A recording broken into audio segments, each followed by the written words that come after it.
Welcome back mga ropa, kwentuhan muna tayo. Pag-usapan natin ang game sa pagitan ng Golden State Warriors kontra sa kupunan ng Atlanta Hawks. New look Atlanta Hawks to mga ropa, at nadama kagad ng kupunan ng Golden State Warriors ang lakas ng Atlanta Hawks. Nung una nga mga ropa ay tatawa-tawa pa si Stephen Curry, pero doon sa dulo mga ropa, nung naramdaman na ni Stephen Curry na halimaw Atlanta Hawks ay talagang na-stress siya mga ropa dito sa game na to. Kahit si Jimmy Butler mga ropa ay na-stress dito sa game na to mga ropa, talagang hindi nila kinaya ang hagupit ng Atlanta Hawks. Totoong chismis mga ropa, si Jalen Johnson na talaga ang superstar Atlanta Hawks. Ang lupit na player mga ropa, ang lakas na player. At si CJ McCollum mga ropa ay tatawa-tawa lang dito. Siya nga ang pinalit kay Trae Young mga ropa, at mukhang fits perfectly nga si CJ McCollum. Maganda ang tugmaan mga ropa sa Atlanta Hawks. Halimaw na halimaw ang Atlanta mga ropa, wala nga nagawa dito sila Stephen Curry. Ngayon mga ropa, ito ang game recap sa game ng kupunan ng Golden State Warriors kontra sa Atlanta Hawks. Nahagupit ang Warriors mga ropa, simulan na natin to. Okay game.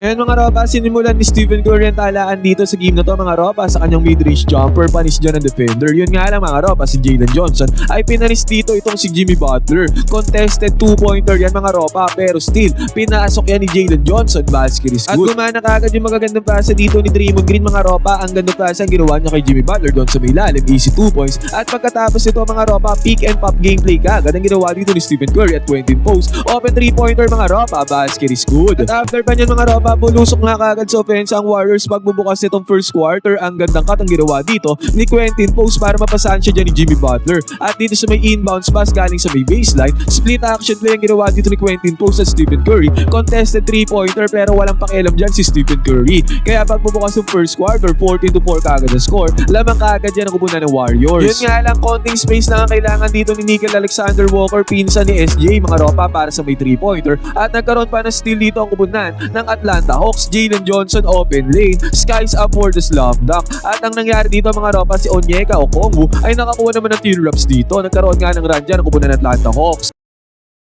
Pinasok na nga din pala dito si CJ McCollum mga ropa na na-involve sa Trae Young trade at mid-range jumper kagad ang kanyang unang puntos para sa kupunan ng Atlanta Hawks. At si Jalen Johnson mga ropa, top caliber NBA player nga, star player nga ng kupunan ng Atlanta Hawks. Yan din ang reason kung bakit na-trade na si Trae Young, dahil siya na nga ang superstar ng kupunan ng Atlanta Hawks. 3-pointer mga ropa, smooth jumper, basket is good. At hindi pa nagpaawat dyan ang kupunan ng Atlanta Hawks dahil mid-range jumper pa ang pinasok dito ni Jalen Johnson. Mukhang deserve naman ang pagiging superstar mga ropa, ang lupit na player. Dahil sa na yan, lumamang kagad dyan ang kupunan ng Atlanta Hawks sa isang iglap, 18-14 ang score. Buti nga mga ropa, napigilan ni Stephen Curry ang momentum dyan ng kupunan ng Atlanta Hawks sa kanyang mid-range jumper. Yun nga lang mga ropa, pick and pop gameplay ang ginawa dito ni Jalen Johnson at Guyay mga ropa, open 3-pointer, basket is good. At sa pagkakataon na to, si Nickel Alexander Walker ay nakakuha pa ng 2 points doon sa may lalim, doon sa may paint. Pero tong first quarter na to mga ropa ay tinapos dito ni Al Horford sa kanyang 2 points doon sa may paint. Kaya kahit papaano mga ropa, still, lamang pa rin dyan ang isang punto sa Golden State Warriors pagtatapos ng first quarter.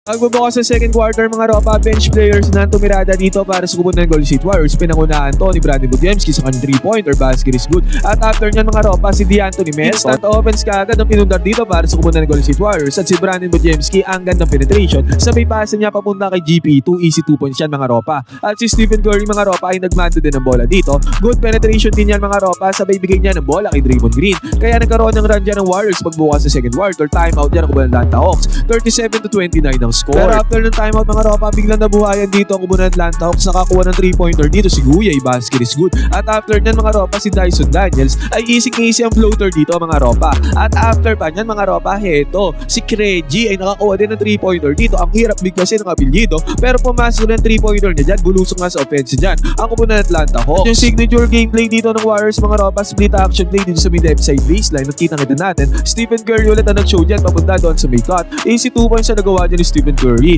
At pumakmak din si Jimmy Butler doon sa may lalim, doon sa may paint. Kaya kahit papaano mga ropa, still, lamang pa rin dyan ng Warriors, 44-41 ang score.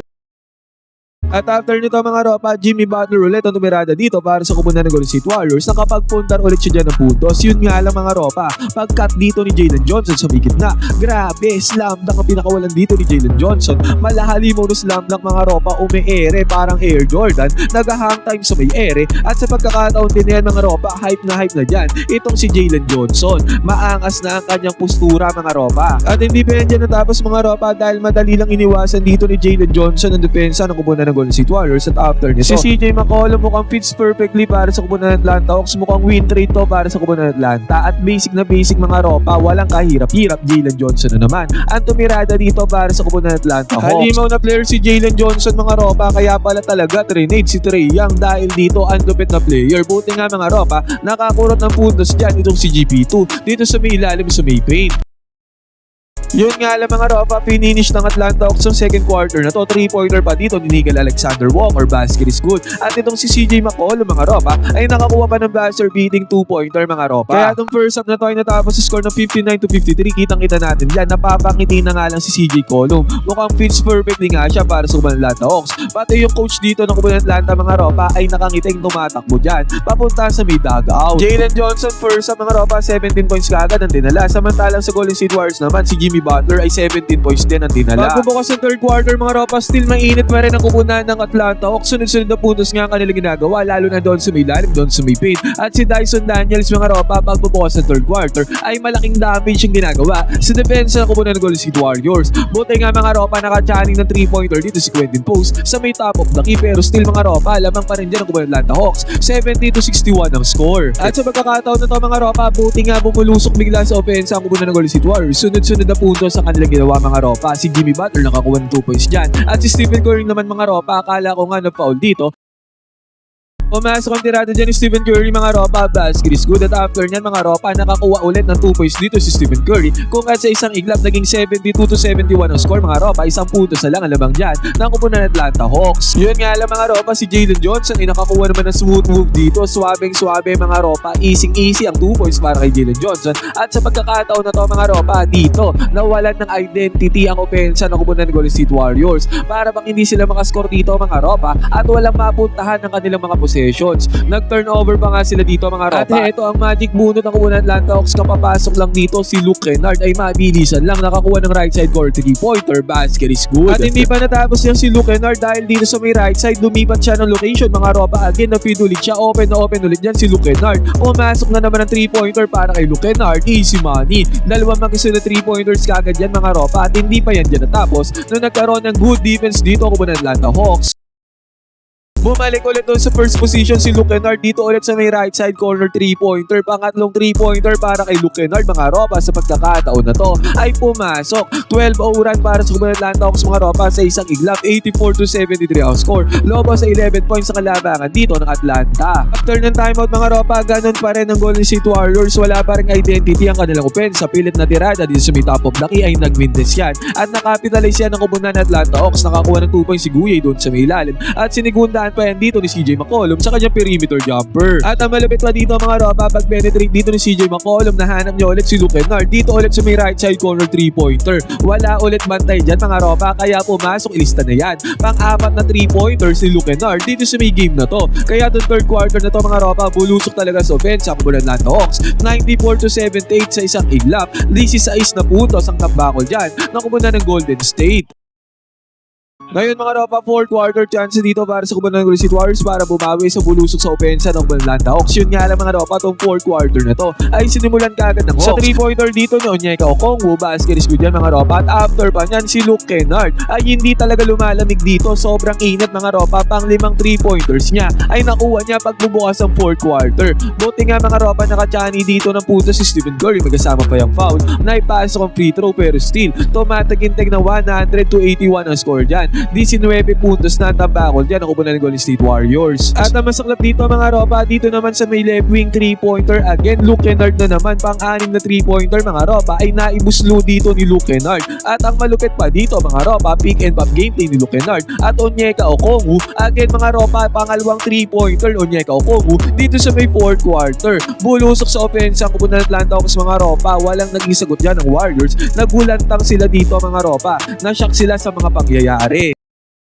Napa-timeout yan ng Warriors mga ropa, pero after ng timeout, Onyeka Okongwu na naman ang tumirada dito para sa kupunan ng Atlanta Hawks. Pasok na naman yan mga ropa. Nagkaroon nga ng counting run dito ang Warriors mga ropa, pinangunahan ni DeAnthony Melton. Ang opensa dito ng Warriors mga ropa, kahit pa paano, dalawang magkasunod yan na ipasok ni DeAnthony Melton. Nakajani pa nga dyan ng 2 points si Jimmy Butler mga ropa, at after nito, sinusubukan kumambak na kupunan ng Golden State Warriors. 3-pointer dito ni Stephen Curry, basket is good yan. At nakakuha din ng 2 points si Stephen Curry. Pero kahit nakabulusok sa opensa dyan ng Warriors, Warriors mga ropa. Still 112-97 pa rin ang score. Tambakol pa rin ng 15 points dito ang kupunan ng Golden State Warriors at nakapuntos nga ulit dyan ang kupunan ng Atlanta Hawks at eventually doon sa may dulo hindi na kinayang kumambak dyan ang kupunan ng Warriors, kapos na sa oras. 124-111 natapos ang game na to mga ropa. Grabe yung magic bunot dito ng Atlanta Hawks na si Luke Kennard. Isang 22 points sa kanyang ginawa, 6 3-pointers mga ropa. Nickel Alexander Walker 23 points, Jalen Johnson 22 points. Tapos ang 3 times winning streak ng Warriors mga ropa, tapos din naman ang 4 times losing streak ng Atlanta Hawks. Mukhang naging okay ang trade kay CJ McCollum mga ropa. Ngayon naman sabi nyo sa performance dito ng Atlanta Hawks, kung nasa ng Golden State Warriors, talo ang Warriors. Pwede kayo mag-comment dyan sa bad opinion mga ropa, magkwentuhan tayo.